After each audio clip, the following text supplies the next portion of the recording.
HooHooHooRobin. Gotta love this. Louis C.K. in studio. Very nice. Promoting the Borgata. He doesn't have to promote that. That thing's going to be sold out.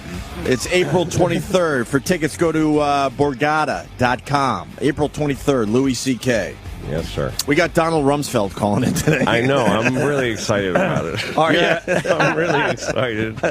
You a big Rummy fan? Oh, God. I'm just so excited that we're going to actually be speaking to this guy. It just feels like a very rare opportunity. Oh, yes. Oh, no. A rare opportunity is one way to put it. Oh.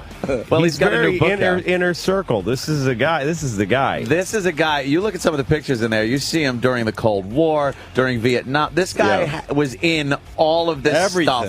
No, he knows actually what's going on. Exactly. He actually knows. Can you imagine what he knows that he'll never tell anyone? Oh, my God. Because this book is a waste of time because he knows real stuff that he'll never write about. It's just his memoir. The shit he's taking to his grave.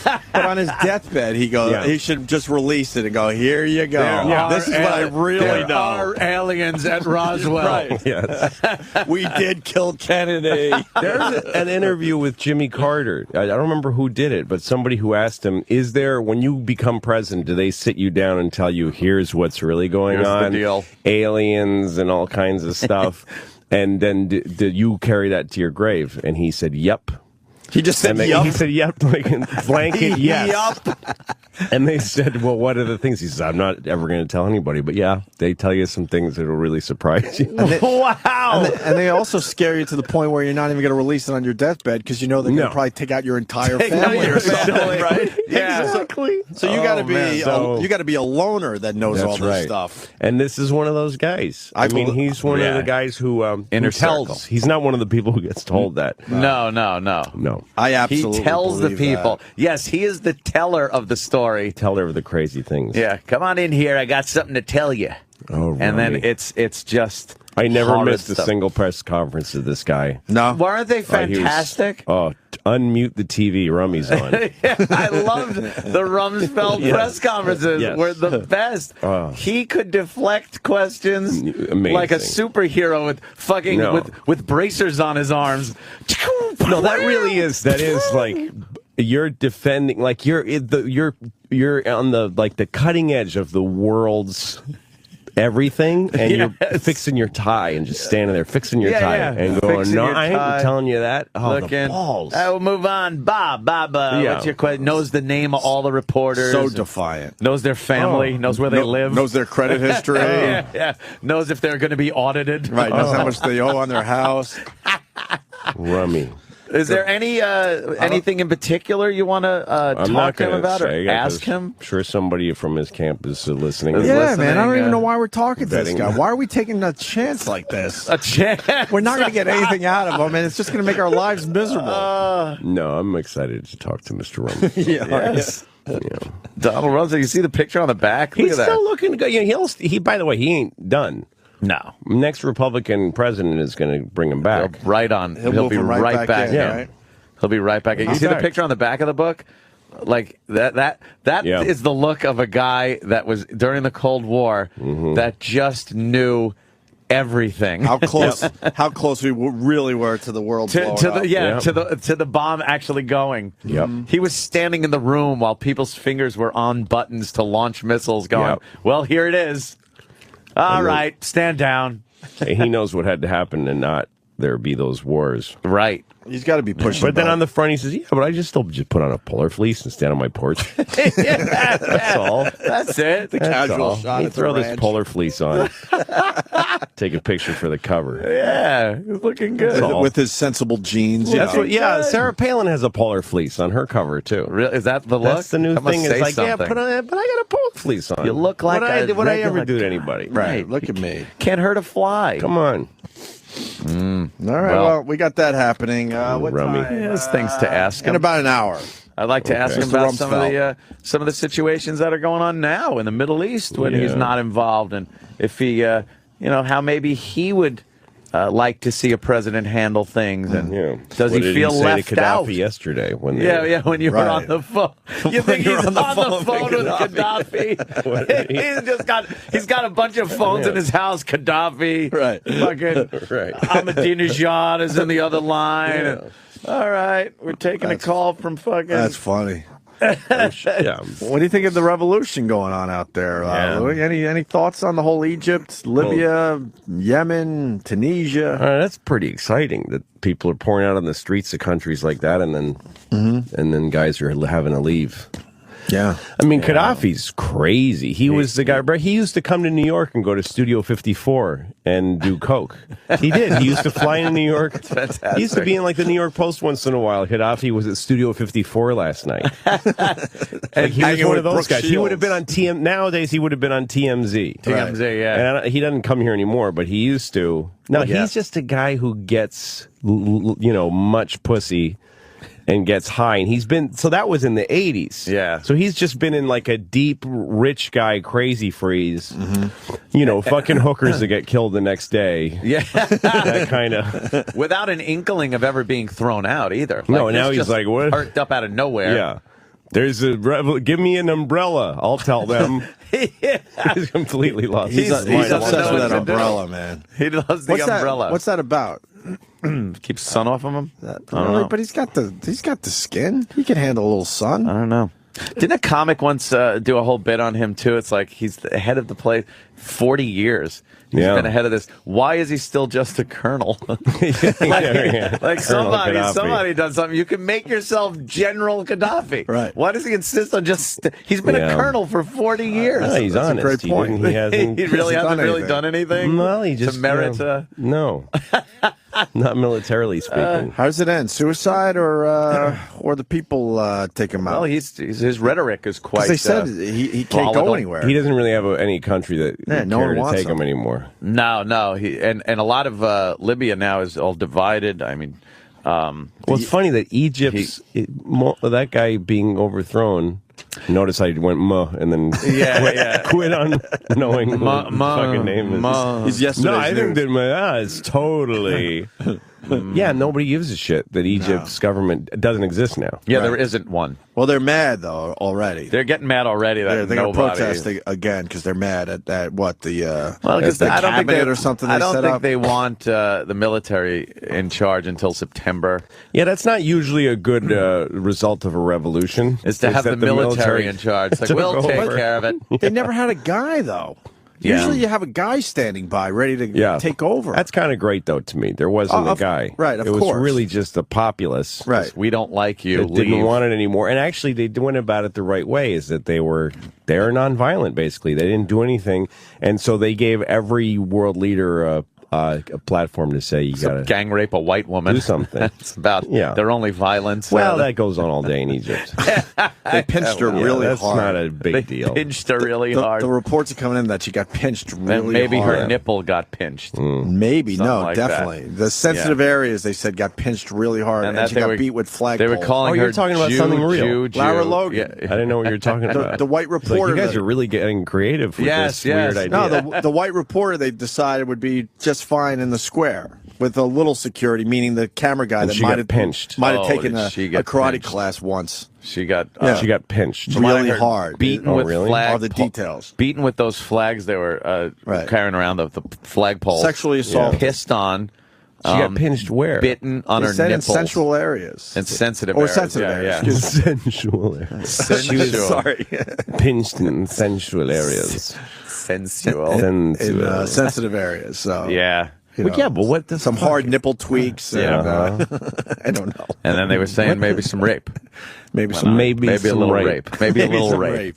Just a little rape. And flagpoles. And flagpoles and beatings. You can only imagine what happened. They were yelling Jew, Jew, Jew. Even though she wasn't Jewish. Right. They were just yelling. Confused. They love yelling Jew when they're beating people over there. Yeah. But now some of these other countries like Libya, they think, all right, it worked there. Now let's give it a try here, and we'll make him leave. He's not leaving. He's bombing and shooting his people.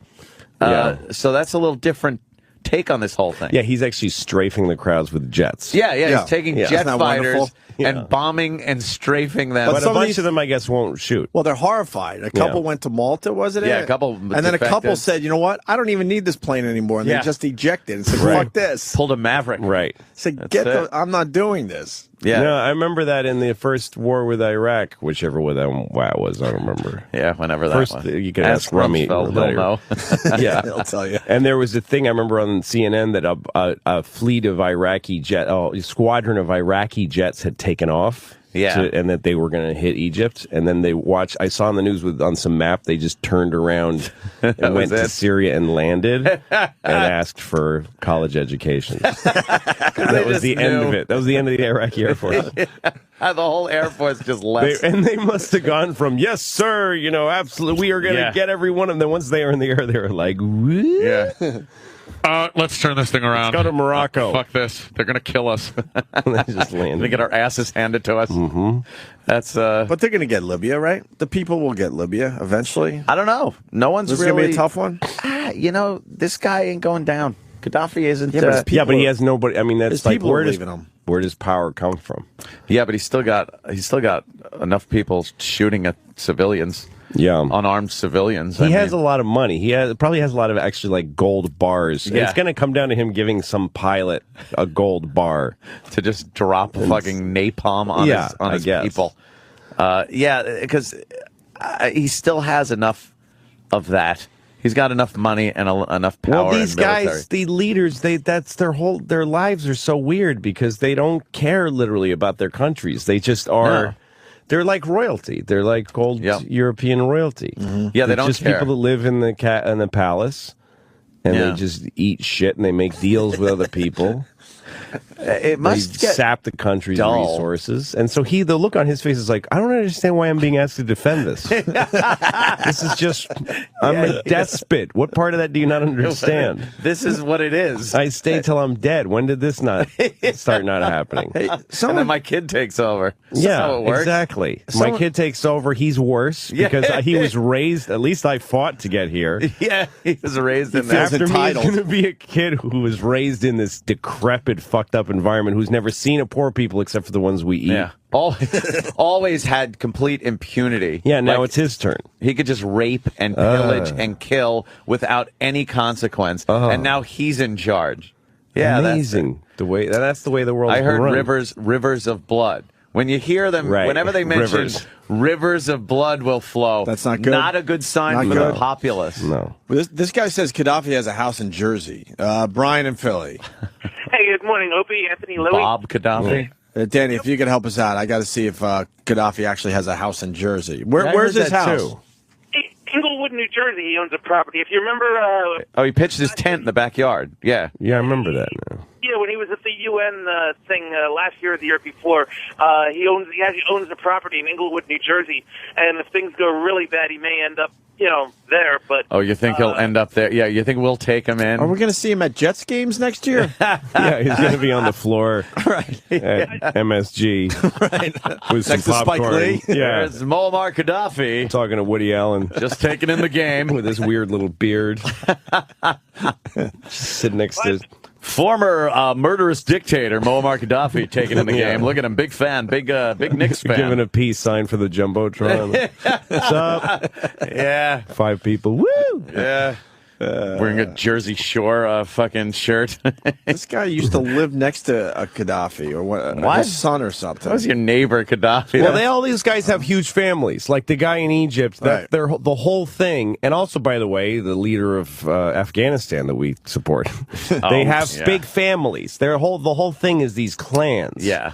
And whoever gets in charge just they plug in like fucking ticks and they start sucking the blood of the economies and giving all the money to their people. To their people. Not their people, but to their family, clan. Yeah. And everybody who's a Qaddafi is fucking rich. And then in Libya, meanwhile, Libya's getting grayer and less like a tick. Fruitful, yeah. Like what a tick does. And the women are just constantly pregnant, I would assume. Yeah, they just you keep growing and you send people out into the world and, it's fucked up. It really is.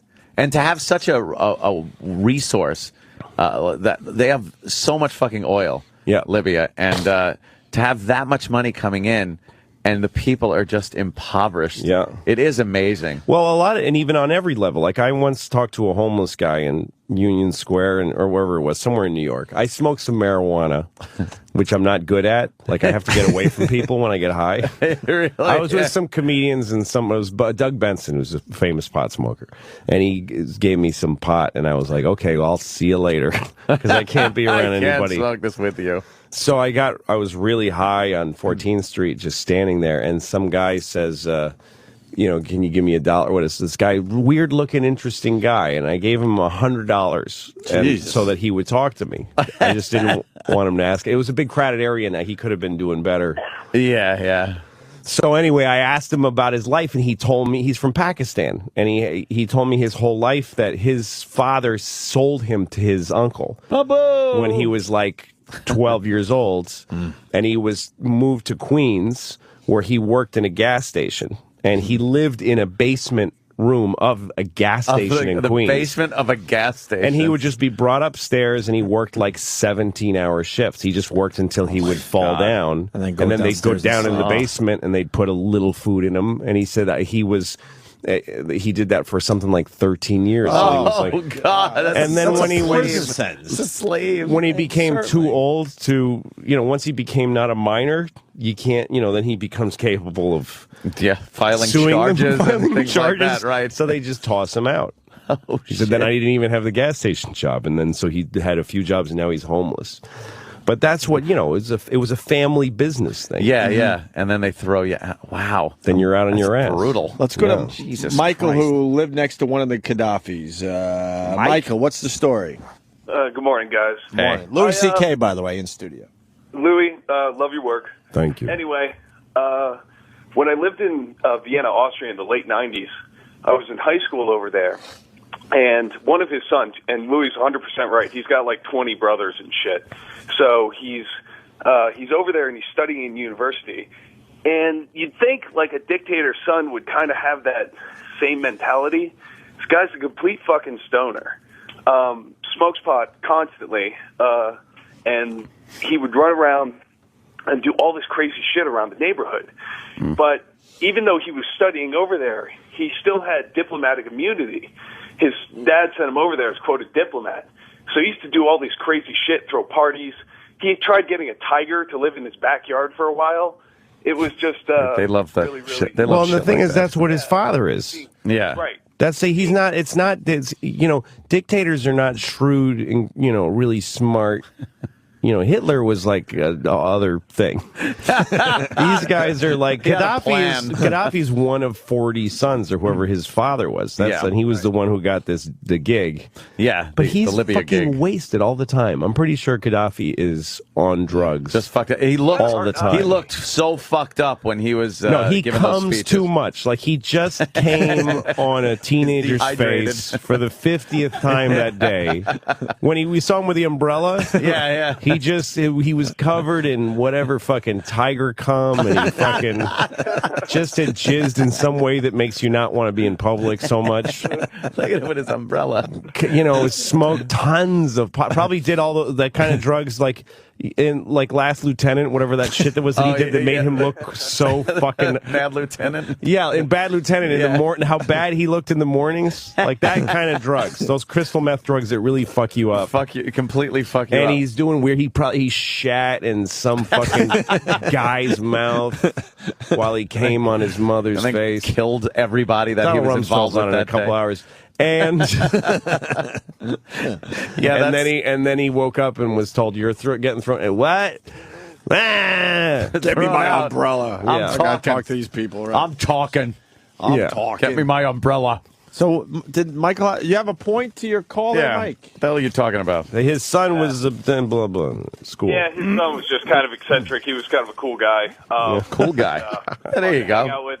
And, he got to do shit. Well, and that break the diplomatic law, immunity is pretty great. Yeah. Unless you're in, Afghanistan? Is that where that guy is? But supposedly some of the Bin Ladens are cool people, so...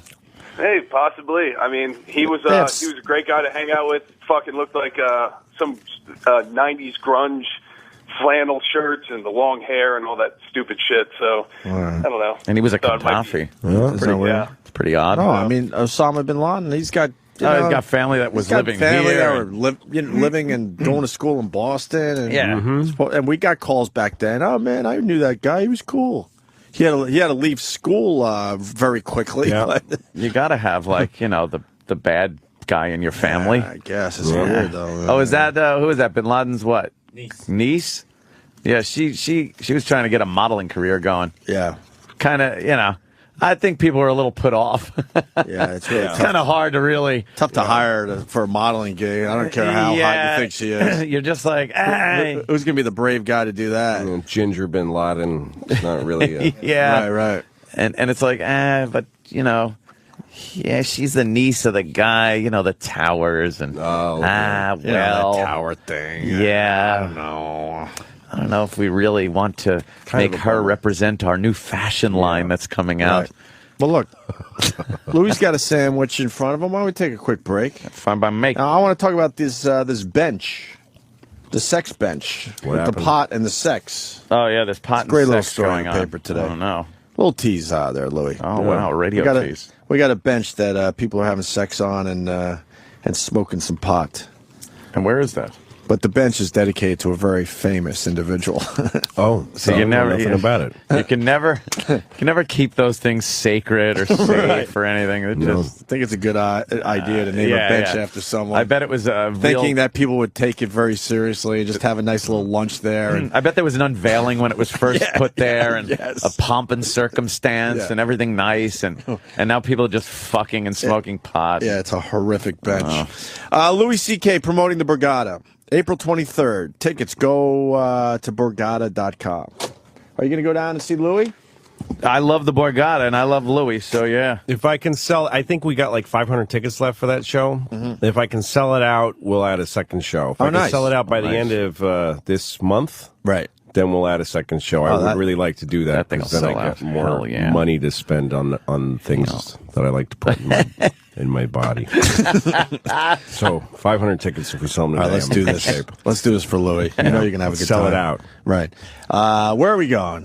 D-Boy came up with this. Oh. Based on Bob Kelly's brand new fucking character, Billy the Bassman. The best. He's one of the biggest comedy names in Middle America and south of the Mason-Dixon line. Ladies and gentlemen, give it up. It's Billy the Bassman. All right, now settle down. Oh, well, I'll tell you where we're going to go to Funnyland. He's back with an all-new CD. Where are we going? What do termites eat for breakfast? Oh, what, Billy? Oatmeal. Where we going? Fat, uneducated slobs are calling it a comedic masterpiece. Did you hear about the lookalike competition in China? Yeah, everybody won. Jim Crow is rolling in his grave with laughter. Oh, hey. I hate the fucking... just like you do. Where we going? Move over, Larry the Cable Guy. There's a new bland, predictable redneck in town. All right, what's Mary short for? She got no legs. Where we going? It's Billy the Bassman and his all-new CD. Where we going? Available now at truck stops and Cracker Barrels everywhere. Robin, Robin, Robin,